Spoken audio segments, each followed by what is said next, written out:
E aí, gente, tudo bem com vocês? Boa noite. Tudo bem? Neiva, tudo bem?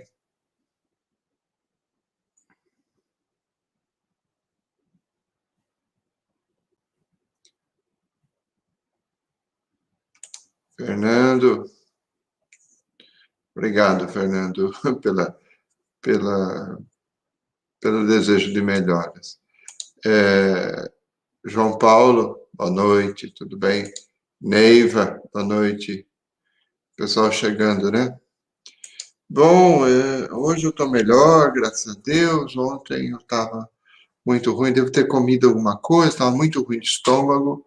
E E aí ficou meio complicado. Ah, Fernando, obrigado.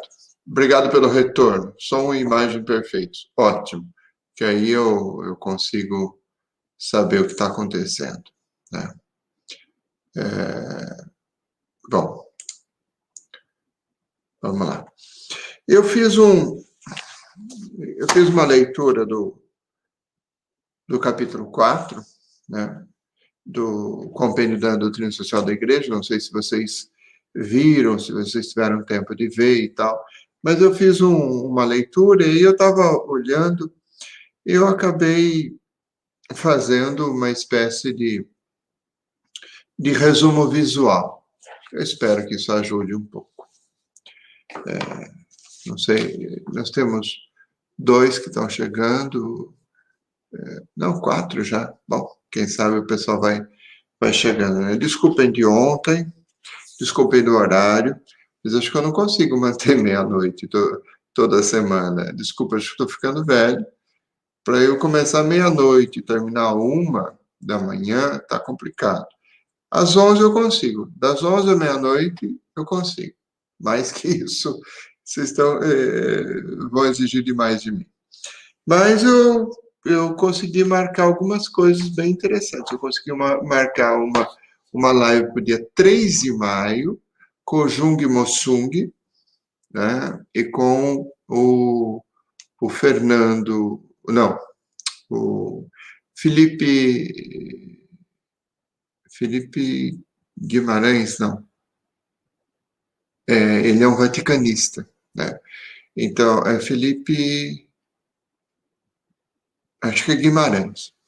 É um vaticanista, foi recomendado pelo pessoal do Vaticano, o Jung, que é economista, e eu, para a gente falar da economia de Francisco, né? Que foi uma sugestão, por sinal. Oi, Maria, tudo bem? Foi a sugestão, por sinal, do Fernando. O Fernando deu essa sugestão, foi muito interessante. Tá? O Jung aceitou, tranquilo. E eu tenho outra notícia. Acho que nós já temos a confirmação de uma live com a Mirticeli Medeiros, que é uma vaticanista também, brasileira, para ela falar um pouco do Vaticano, do interior das coisas, da política do Francisco e tal. E ela está super por dentro. Então, possivelmente será, se eu não me engano, bom, dia 3 é do 3 de maio é a live do Jung, será dia 10 de maio, se eu não estou enganado, com a Mirticelli, tá? Então, a gente já tem duas lives já prontas, vamos dizer assim, encaminhadas, bem encaminhadas, com gente bem interessante, tá? Bom, isso, quem sabe, dá uma ajuda para a gente ir conhecendo as coisas, né? A Mirticelli, como ela é vaticanista, ela vai contar, nós vamos tentar conversar sobre a reforma que o Francisco está fazendo na Cúria, né? O que a gente pode esperar disso e tal. Então, acho que pode ser bem interessante. Bom, vamos à live, o pessoal já chegou, já falei boa noite para quem eu não falei, seja bem-vindo, bem-vinda, tá? Todos vocês. E eu estava dizendo que eu fiz essa live sobre os princípios da doutrina social da igreja, eu acabei fazendo um grande resumo gráfico, né? Eu não sei se vai dar para vocês verem, ok? Mas se a gente pegar, por exemplo, a doutrina social da igreja, a gente vai ver que ela é uma cruz, né? Com alguns princípios e um princípio central aqui no meio, né? Então, o princípio da dignidade, né? O princípio da subsidiariedade, o princípio da solidariedade e do bem comum. Então, mas tudo isso tem aqui o centro da pessoa humana. Se a gente fizer, por exemplo, pensar numa cruz com Jesus, né? Jesus é a pessoa humana e ele é o centro da doutrina social da igreja, né? Depois, a gente pode falar em dignidade, né? Dignidade da pessoa humana e tal. Pode falar de subsidiariedade, ou seja, aquilo que é mais básico deve ser dentro da liberdade daquilo que é mais básico. Aquilo que é mais alto, os governos ou as lideranças mais altas têm que assumir. Então, o povo tem a sua capacidade, né? E os governantes têm outra capacidade. Mas o governante não pode fazer a função do povo, não pode realizar, não pode substituir o povo, tá? E o povo não deve substituir o governante, os governantes e tal. E é o que se chama de subsidiariedade. Eu vou trabalhar isso um pouco melhor. Depois, nos dois braços da cruz, a solidariedade e o bem comum, né? A solidariedade e o bem comum, a dignidade da pessoa humana, a subsidiariedade, são os 4 pilares da doutrina social da igreja. Então, isso é um pouco o que eu acabei olhando, né, no texto. O texto é muito interessante, faz um resumo bem interessante da doutrina social da igreja, só que é um texto que ele é de 2004, então é um texto antigo, precisa de atualização, né? Em todo caso, ele fala, por exemplo, desses 4 pontos: dignidade, subsidiariedade, solidariedade e bem comum. Ele fala que são critérios de julgamento, mais do que, por exemplo, uma doutrina firme. Isso é assim, né? São critérios de julgamento. Esses critérios de julgamento têm que ser levados em conta na época, no lugar, na cultura, nas pessoas e tal, tá? Mas são princípios éticos. Se você pegar o número 163 do compêndio, ele vai dizer: esses princípios têm um significado profundamente moral, ou ético, como você quiser, porque remetem aos fundamentos últimos e ordenadores da vida social. Ou seja, a doutrina social da igreja não é uma doutrina no sentido sacramental, teológico, ontológico, mas ela é princípio de ação. Ela é princípio ético de ação. Então, é fundamento da vida social, ou seja, são fundamentos do agir. E aqui, então, nós temos o que a gente chama de teologia prática, o que eu chamo de teologia prática, tá? E a gente pode dizer, eu costumo dizer que existem 3 tipos de teólogos, né? O teólogo sistemático, que deve muito à filosofia, né? Deve muita coisa à filosofia, à cultura e tal. O teólogo bíblico, que deve muita coisa à linguística, aos estudos de linguagem, história, sociologia, à antropologia da Bíblia, né? E o teólogo da prática, o pastoralista, que é o teólogo do agir. Os liturgistas são teólogos do agir, né? Os formados em direito canônico são teólogos do agir.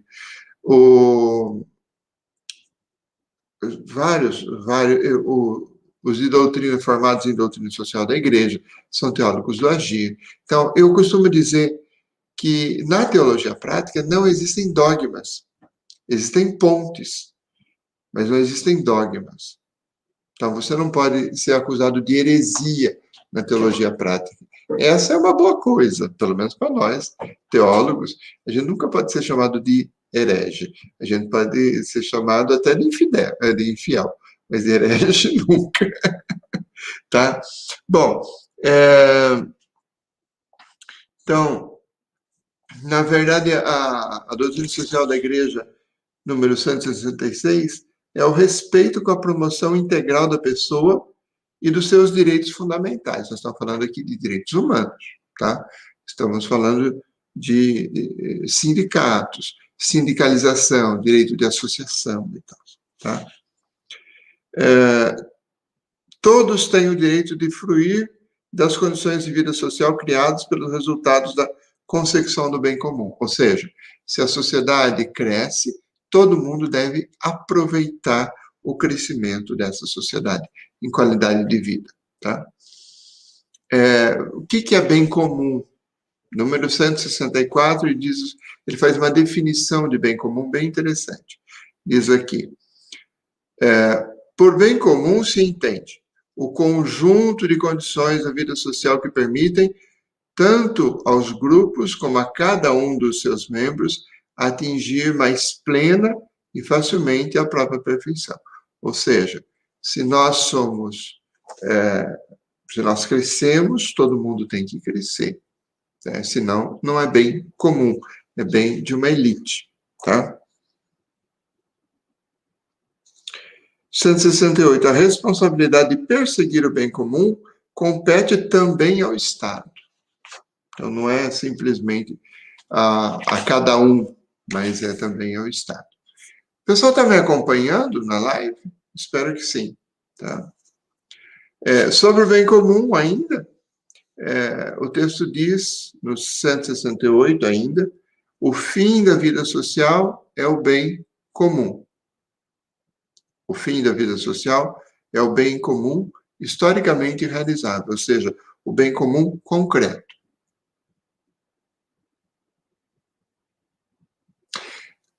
Você não sabia disso, Fernando? Isso daqui é completamente meu.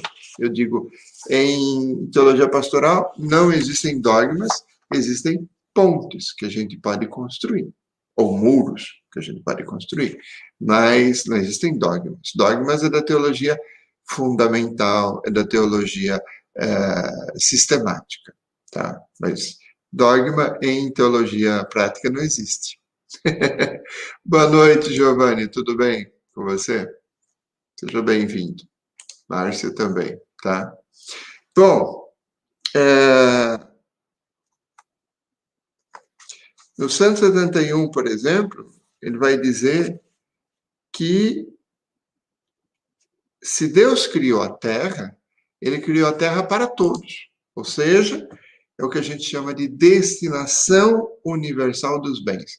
Ou seja, Deus não criou a terra, a água e o ar para que uma empresa privada explorasse, para que algumas pessoas tivessem terra, tivessem ar ou tivessem água e os outros não tivessem.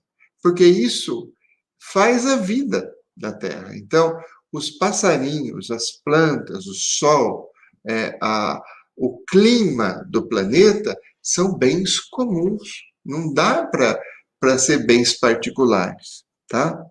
Deus, 171, Deus deu a terra e tudo a todo o gênero humano para que ela sustente todos os seus membros sem excluir nem privilegiar ninguém, tá? Então, os índios, os autóctones, os povos primitivos do Brasil têm uma relação comunitária com a terra. A tribo é a dona da terra. E isso é profundamente católico, profundamente cristão. Está dentro da doutrina social da igreja. Então, não me diga que não dá para ser indígena e ser católico, tá? 177. Veja só, a tradição cristã nunca reconheceu o direito à propriedade privada como absoluto e intocável. Vou repetir. A tradição cristã nunca reconheceu o direito à propriedade privada como absoluto e intocável. E não adianta falar que isso é comunismo, porque isso é texto do Vaticano. E o Vaticano não é comunista, tá bom?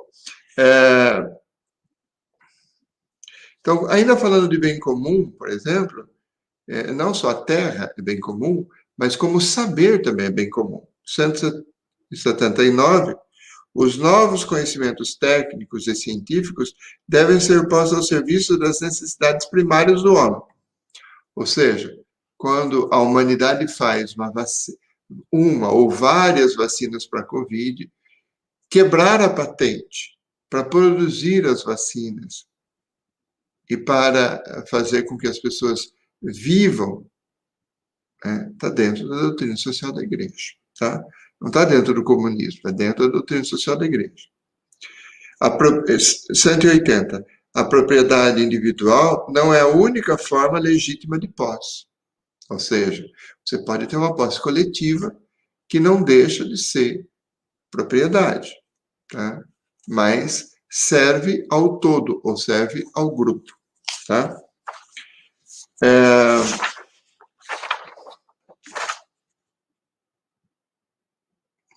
182, o princípio da destinação universal dos bens requer que se cuide com particular solicitude dos pobres, daqueles que se acham em posição de marginalidade, e, em todo caso, das pessoas cujas condições de vida lhes impedem um crescimento adequado.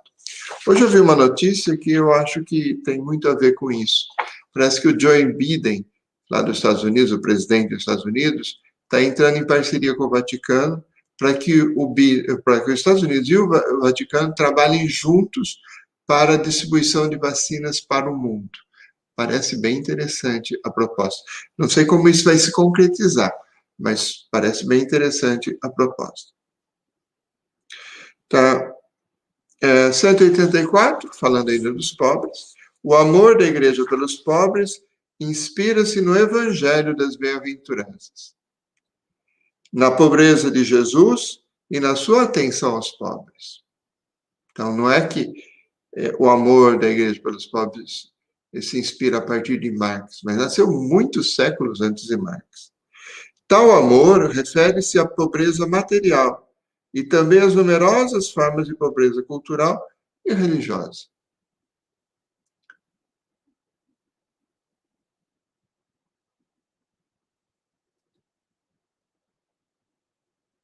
Elizabeth, desculpe, eu estou perdendo aqui. Deixa eu ver o chat que eu estou perdendo aqui.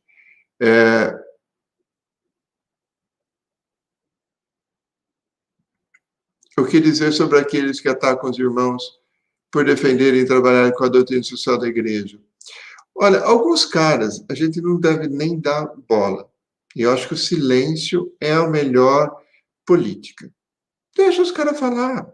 Como diz a molecada, né? Os cachorros ladram e a caravana passa. Não é assim?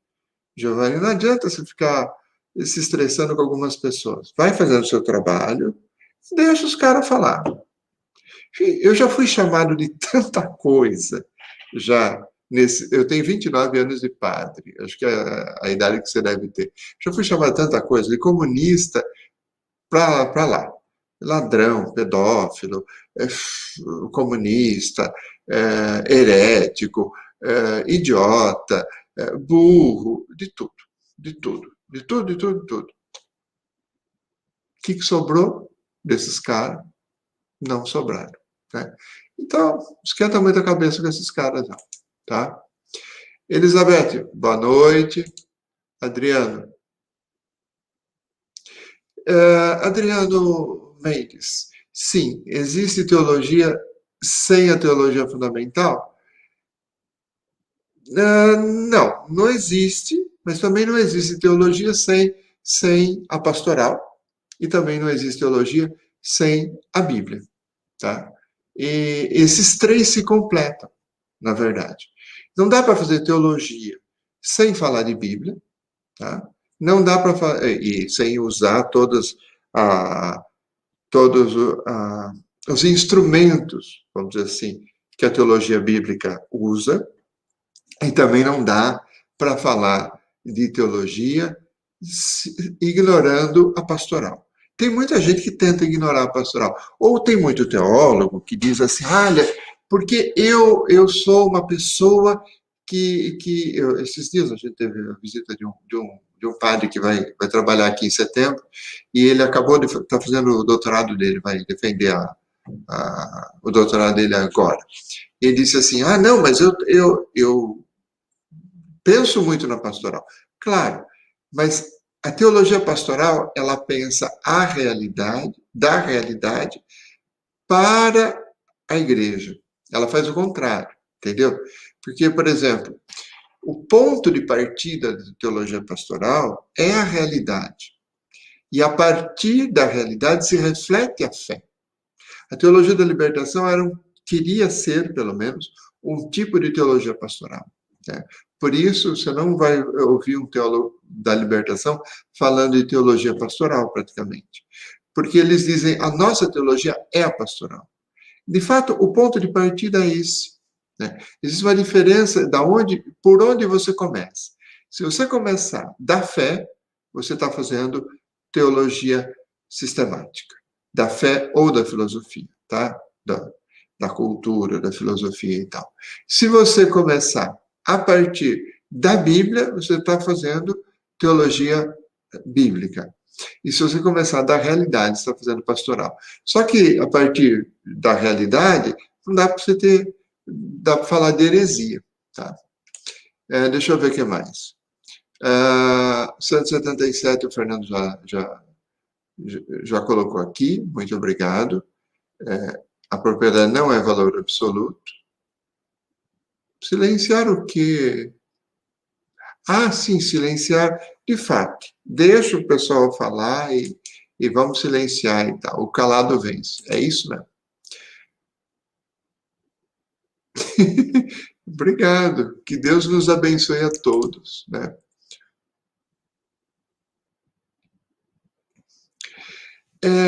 Não é só os ultra-tradicionalistas. Os ultra-tradicionalistas acham que a teologia dogmática ela é tudo.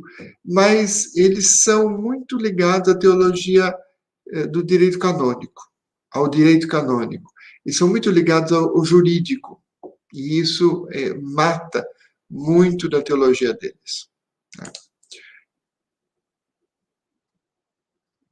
Sim, Fernando, eles são um pouco angelicais. Bom, vamos lá. Vamos continuar? Então, eu estava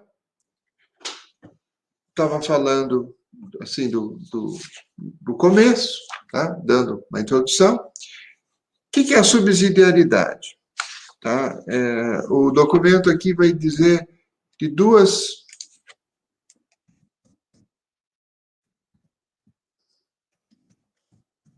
Deixa eu colocar o nome aqui. Tá? Subsidiariedade, o que é? Tá? Então, vamos lá. Tem um sentido positivo, tá? Ela é entendida no número 186, ela vai dizer que a subsidiariedade é um conceito que parte a partir da 40º ano. Isso nós vimos, né? Quem acompanhou as lives todo o tempo viu. Né? Mas, a partir da 40º ano, pode-se dar dois sentidos. O positivo é uma ajuda econômica, institucional, legislativa, oferecida às entidades sociais menores, correspondente a uma espécie de implicação, ou seja, o maior ajuda o menor. Mas você tem também o sentido negativo, tá?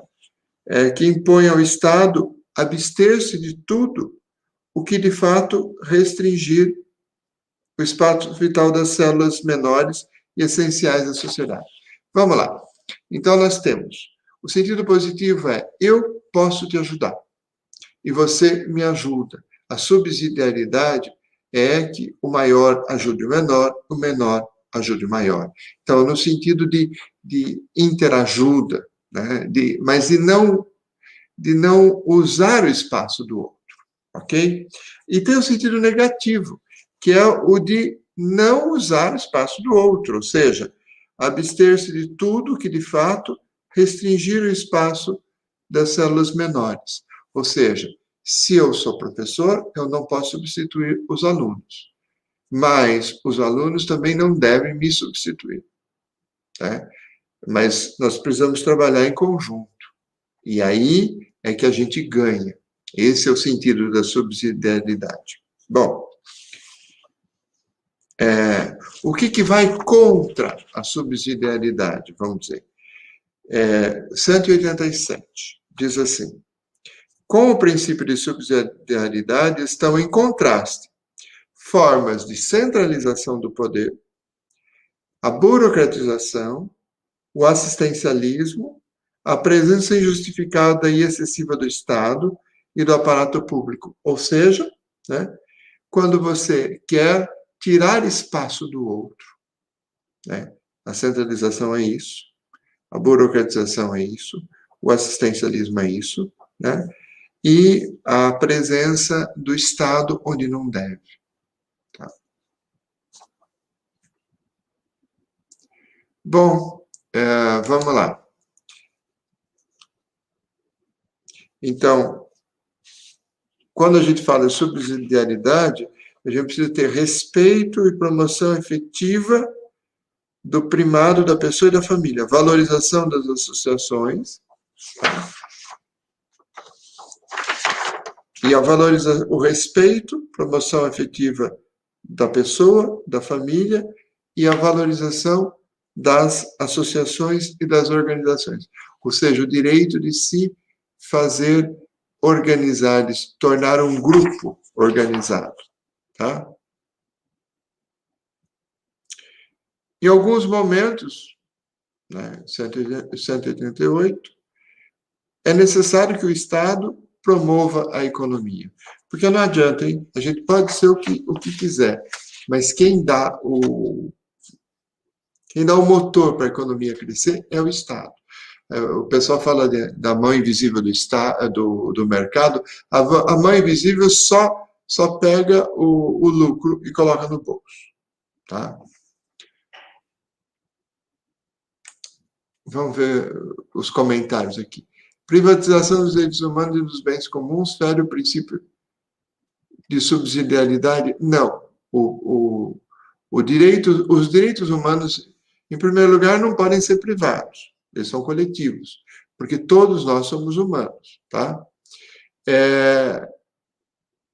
Os bens, se são comuns, né, eles são para ser usados entre nós. Então, se você privatizar os bens comuns, eles deixam de ser comuns, Giovanni. E se você privatizar os direitos humanos, vão ser direitos humanos apenas para algumas pessoas. Então, sim.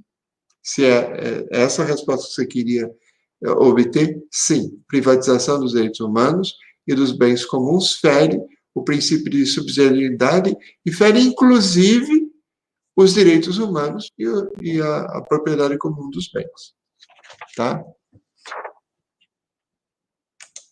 O Fernando está dando aqui um recadinho. Não esqueçamos de dar like e compartilhar o link. Bom, vamos lá. Quando se fala de participação, né? Participação é o grande mote, presta atenção, participação é o grande conceito do Vaticano II. É um dos grandes conceitos, mas é o grande conceito. E é esse conceito de participação que, aplicado à liturgia, dá toda a reforma litúrgica. Tá? Então, é um conceito que já vem da Rero Novarum, da 40º ano, da Mitter Benedictus Org, vem de todos os textos, né, da Patin Terres, de todos os textos anteriores ao Vaticano II. E aí ele se constrói o conceito participação. Tá? Esse conceito que é aplicado à liturgia conciliar e que dá todo o problema, né, dos tradicionalistas, dos liturgistas e tal. Tá? 189, a participação é um dever a ser conscientemente exercitado por todos de modo responsável e em vista do bem comum. Ou seja, é a participação que faz o bem ser comum. É a participação na democracia que faz a democracia existir. É a participação na liturgia que faz com que a comunidade cristã exista em louvor. Tá?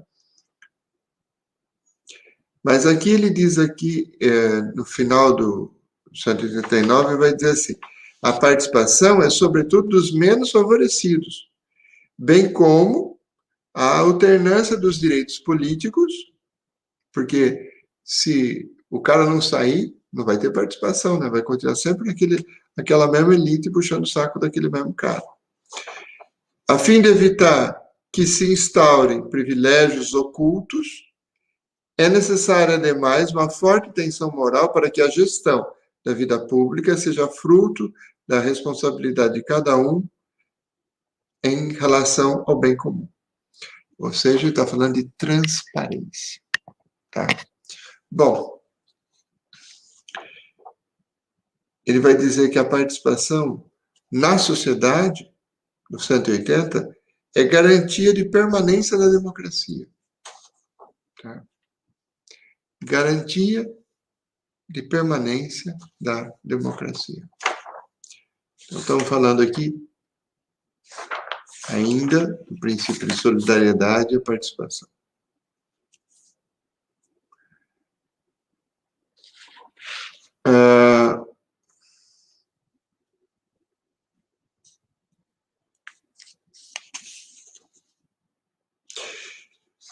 Aqui começa a ficar a coisa mais complicada.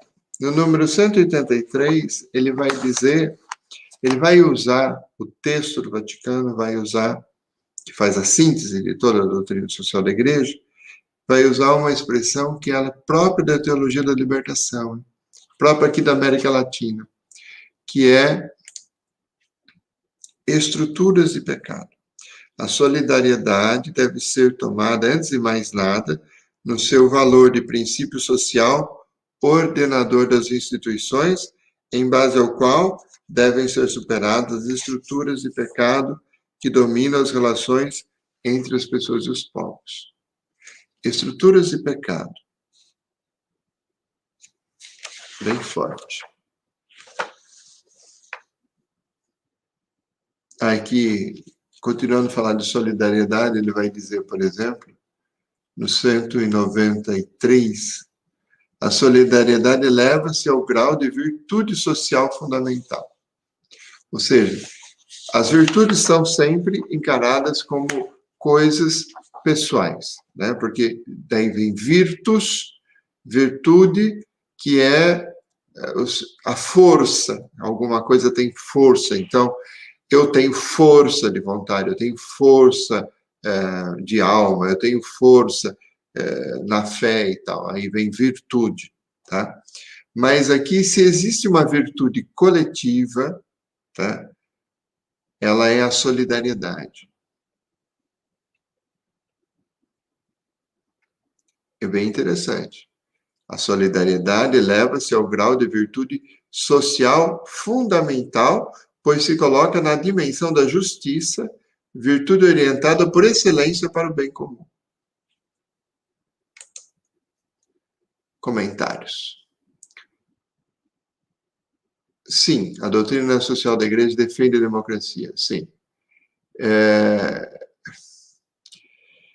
Meu irmão, tem católico de tudo. Tem católico que diz que é católico e critica o Papa. Tem católico que é católico e quer ser mais católico do que Jesus Cristo. Tem de tudo. Tem católico monarquista? Tem. Mas a Igreja aceitou a monarquia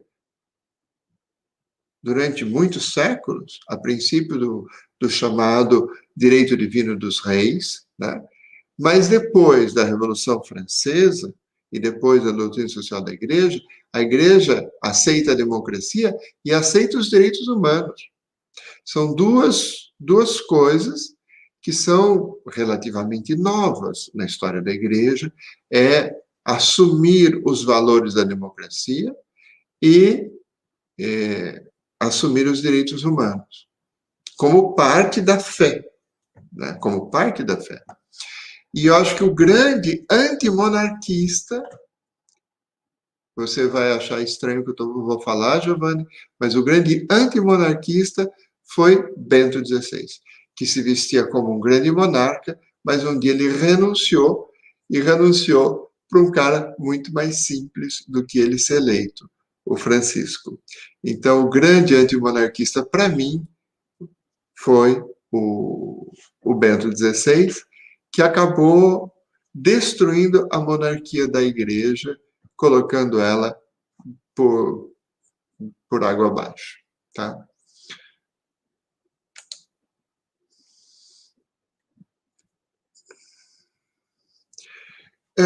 Meu irmão, Giovanni, é o seguinte, esse texto, Compêndio de Doutrina Social da Igreja, tá? Ele é um resumo, desde 1800 e qualquer coisa, 1887, se eu não me engano, que a renovaram, até 2004. Não se esqueça, Bento XVI renunciou em 2013 e o Francisco começou em 2013. Então, é um grande resumo e o Francisco está trabalhando com esses quatro elementos principais. Quer dizer, hoje, o que o Francisco produz, né, quando ele fala, por exemplo, da casa comum, ele está aplicando o conceito de bem comum à ecologia. Então, ele está muito dentro da doutrina social da igreja. Embora todo mundo diga, o Francisco é comunista, o Francisco é isso, é aquilo, ele está muito mais dentro da doutrina social da igreja do que se imagina. Quando ele fala, por exemplo, ele escreve uma carta chamada Fratelli Tutti, onde ele explica o que é solidariedade social. Solidariedade é um dos princípios básicos da doutrina social da igreja. Então, mesmo que esse texto seja um texto antigo, de 2004, vamos dizer assim, o Francisco está dentro desse resumo. Porque nós estamos falando aqui, o compêndio não é um documento, ele é um resumo da história da igreja, da doutrina social da igreja. E o Francisco está dentro dessa linha, tá? Bom,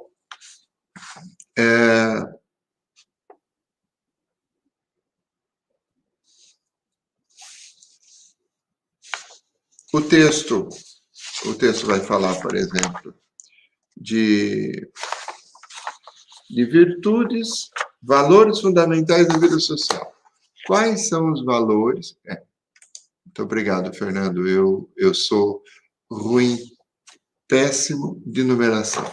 1891 é quando a Renovaram é escrita. Muito obrigado, Fernando. Eu sou péssimo. Se eu fosse professor de matemática, eu teria sido demitido nos primeiros 3 meses de ensino.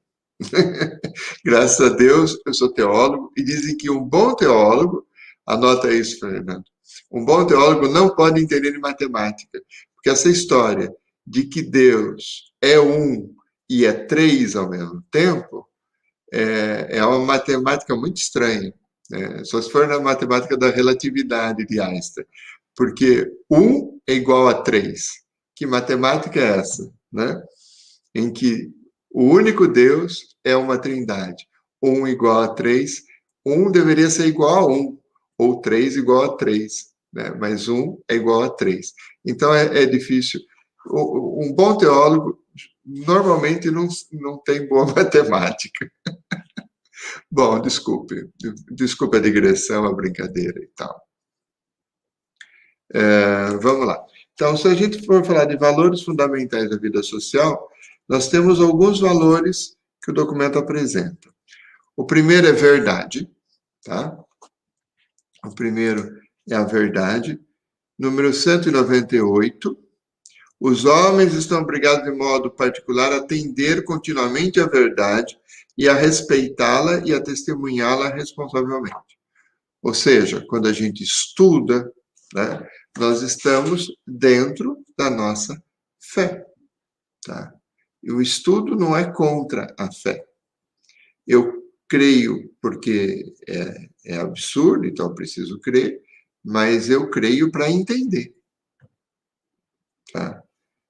Eu creio para entender. Ou seja, a razão e a fé vão juntas, mesmo que a razão vá depois da fé, mas de qualquer jeito, elas são irmãs. Uma mais velha, outra mais nova, quem sabe, mas são irmãs. Tá?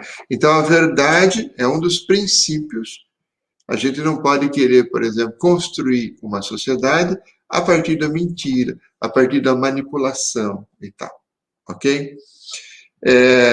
Outro princípio, outra virtude, outro valor fundamental, é a liberdade. Tá?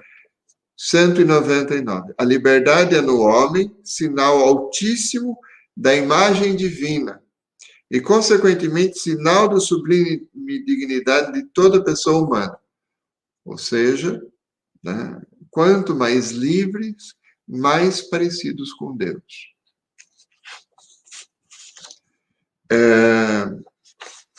Depois, a justiça. Então, são valores fundamentais. Vou até escrever aqui. Valores fundamentais da sociedade, da vida social. Vamos lá.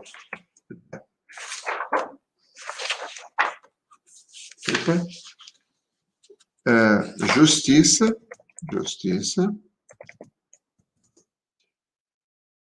verdade,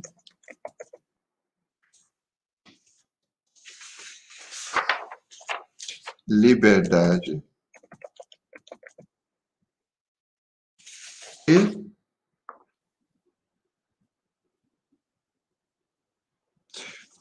são esses daqui. Quem chegou agora? Oi, Antônio Lopes, tudo bem? Boa noite. Seja bem-vindo. De qualquer jeito, a parte da justiça aqui é interessante quando ele fala aqui, 201, página 60 e qualquer coisa. Bom, a justiça é um valor que acompanha o exercício da correspondente virtude moral cardeal. Justiça acompanha a virtude da justiça. O magistério social evoca a respeito das formas clássicas da justiça. Duas formas: a comutativa, a distributiva e há uma outra forma que é a justiça legal, tá? São essas três formas. A plena verdade sobre o homem permite superar a visão contratualista da justiça, que é uma visão limitada, e abrir também para a justiça o horizonte da solidariedade, do amor. A justiça sozinha não basta. E pode mesmo chegar a negar-se a si própria. Quer dizer, uma justiça muito justa, às vezes é injustiça. Tá? Se não se abrir aquela força mais profunda que é o amor. O valor da justiça e da doutrina social da Igreja acosta o da solidariedade, enquanto via privilegiada da paz. Se a paz é fruto da justiça, como dizia a popular no Progresso, hoje poder-se dizer, com a mesma justiça e com a mesma força de inspiração bíblica, que a paz é fruto da solidariedade. Então, veja, esse capítulo 4 é interessante, tá? Porque ele vai apresentar um resumo dos princípios, dos valores, das virtudes da doutrina social da Igreja. E aí, quando a gente olha, por exemplo, os textos do Papa Francisco, a gente vê que o Papa Francisco é muito ancorado em toda essa tradição, né? Uma encíclica como a Laudato Si vai aplicar a questão de solidariedade e de justiça para a criação, né? E para os pobres. Vai aplicar o sentido de bem comum e de propriedade comum para o planeta e para os bens do planeta. E vai, por exemplo, aplicar o princípio do amor, da solidariedade, da Fratelli Tutti. Então, o Papa Francisco é muito ancorado em todas essas coisas. Eu deixei por último, para falar do compêndio da doutrina social da igreja, porque ele é uma espécie de grande resumo. E eu não queria fazer o resumo antes que a gente tivesse lido os textos. Porque a gente tem uma mania, né, em alguns lugares, que é de pegar um manualzinho e o manual já te dá a coisa pronta. Ele te dá a coisa pronta, mas você perde muito. Então, em matéria de doutrina social da igreja, a gente precisa ler os textos, né, e depois fazer o resumão, que é o caso que nós estamos fazendo hoje. Tá?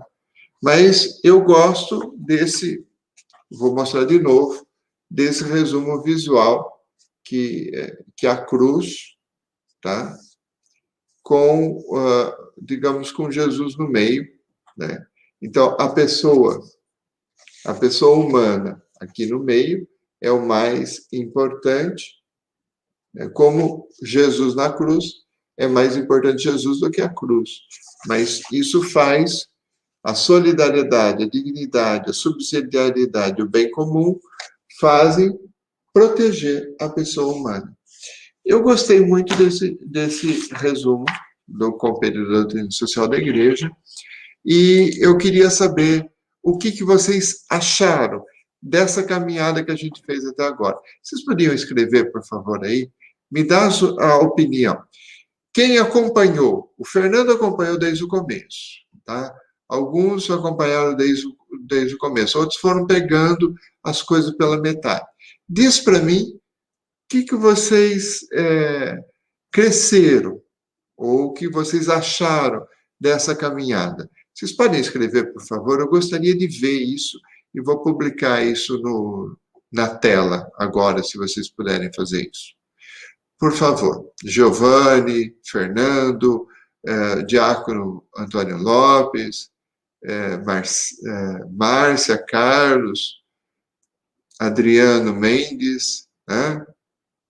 Oi, Adriano, agora que eu estou vendo que você está aqui, tudo bem?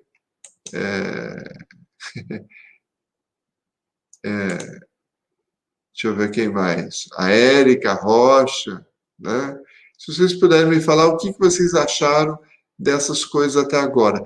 Onde foi que vocês começaram a crescer nesse sentido? Porque, olha, nós fizemos uma caminhada que eu fiz uma conta aqui, são 18 semanas que nós fizemos. A gente tá caminhando na doutrina social da igreja. É um tempo grande. Tá? Vocês estão me escutando? Porque... começou a escrever alguma coisa. O Giovanni diz, eu peguei pela metade, mas acho interessante. Essa fórmula em formato de cruz... você gostou da fórmula em formato de cruz? É minha, viu? Tem direitos autorais. Se for mostrar isso para alguém, me cite. Fala, olha, aquele teólogo lá, que fui eu que inventei essa coisa em forma de cruz, tá? Que ela é didática e eu trabalho a vida inteira com catequese, então acho que dá para a gente fazer uma relação com Jesus na cruz e fazer um grande resumo da doutrina social da igreja. Tá? Márcia Carlos, como eu tinha feito o compêndio,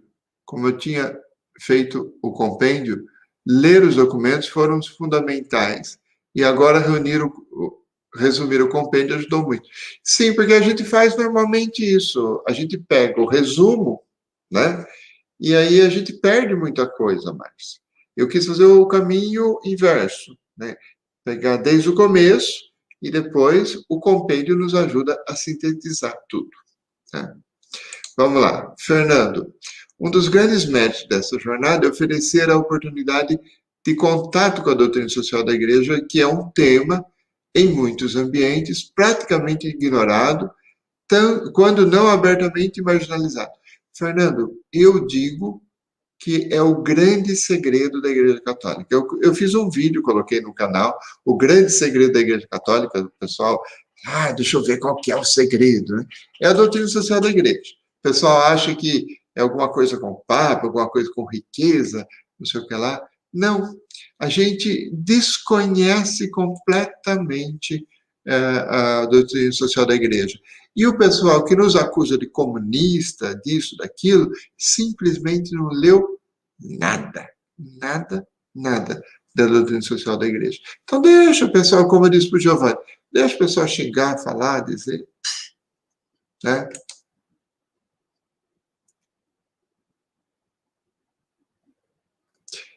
Seria bom repetir qual fórmula, Giovanni? Essa da cruz, você está falando? Quem sabe eu faço uma arte mais bonitinha, um negócio mais interessante. Né? Obrigado, Giovanni. Você gostou, então?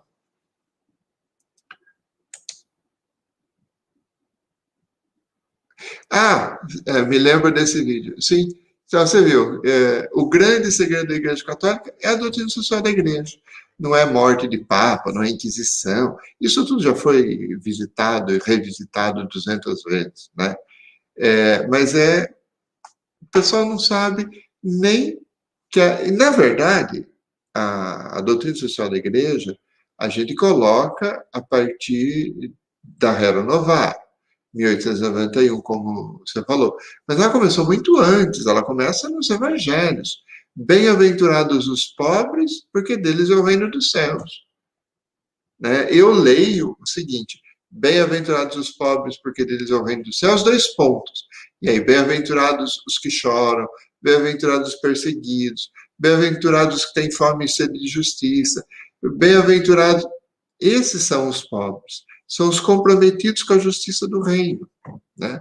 Mas, na verdade, são esses que Jesus chama de pobres, porque são pobres, não são ricos materialmente, mas são aqueles que se despojam do mundo, dos critérios do mundo, vamos dizer assim, mundo no sentido negativo, no sentido joanino, dos critérios do dinheiro, do poder, da riqueza e tal, para se juntar aos critérios de Jesus. Então, esses são pobres, ou são ricos, se você quiser dizer de outra maneira, tá?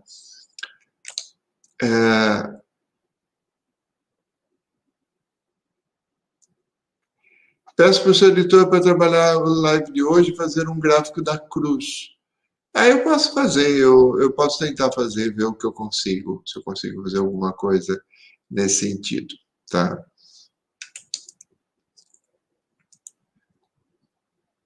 Será que o descobrimento em relação à doutrina social da igreja gera a crise da igreja atual? Eu acho que sim, eu acho que sim, eu acho que sim.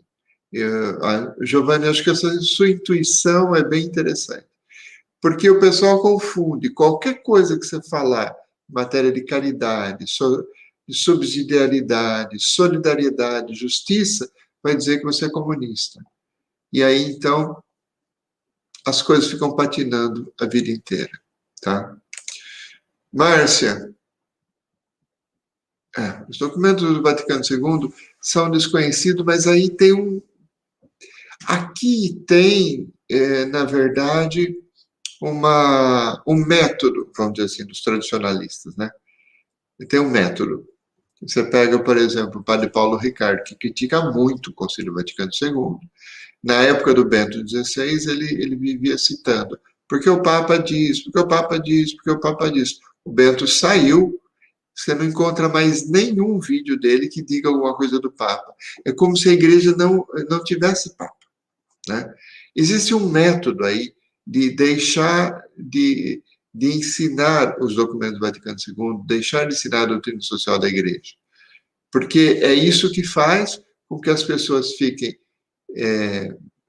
manipuladas, vamos dizer assim, e aí não consigam, de fato, tomar as suas decisões e melhorar a sua fé. Meu irmão, minha irmã, eu vou encerrar hoje a live por aqui, nós estamos terminando, tá? Tem 1 hora que nós já estamos aqui. Quero convidar vocês para a semana que vem, dia 3 de maio, nesse horário? Acho que nesse mesmo horário.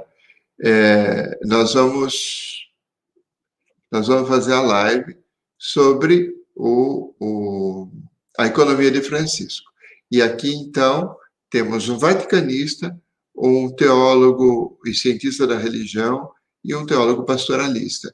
Vai ser uma boa conversa, eu acho, tá?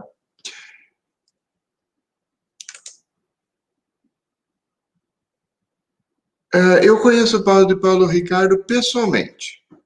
Tive o prazer, o desprazer, não sei, eu tive a oportunidade de encontrá-lo, conversar com ele pessoalmente, em Roma, numa alfaiataria eclesiástica, uma vez que eu estava, acho que foi em 2012, se eu não me engano, eu estava em Roma com um padre amigo meu, que é muito tradicionalista, e que durante uma semana frequentou todas as alfaiatarias eclesiásticas, e eu tinha que ir meio que arrastado com ele, porque tinha que fazer companhia, né?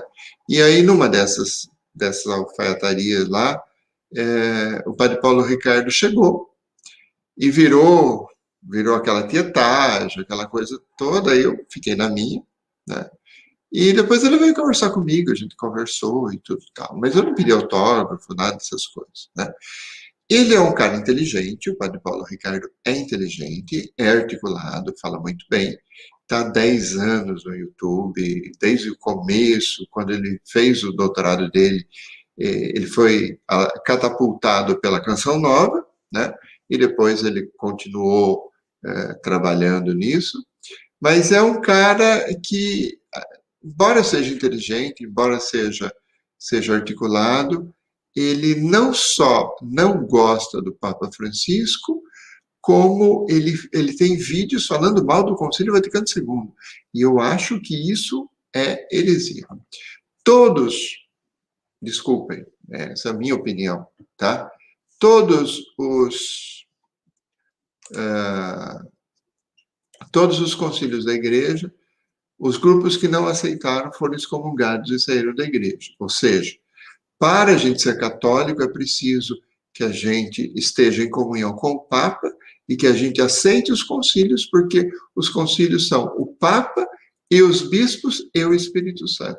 Então, não dá para rejeitar concílio. Se você rejeitar concílio, bom, você não é mais católico. O Papa Paulo Ricardo, eu tenho dificuldades de acreditar que ele é católico. Pode ser que ele seja mais santo do que todo mundo. Agora, que ele é católico, eu tenho algumas dificuldades, tá? Para mim, se conseguir manter o horário das 18 horas é melhor, tá? Do que às 19. Porque começar meia-noite aqui para mim, para terminar 1 hora da manhã, é duro. Obrigado, Giovanni, que você gostou.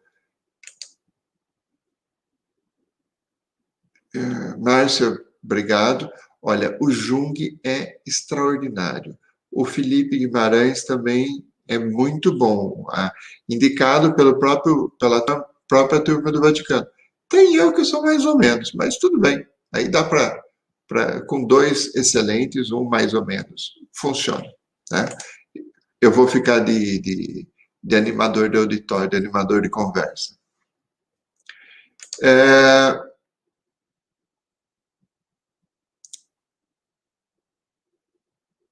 Claro.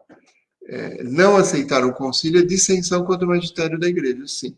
Mas o concílio, ele, já na época por conta do João XXIII, ele não quis condenar as pessoas.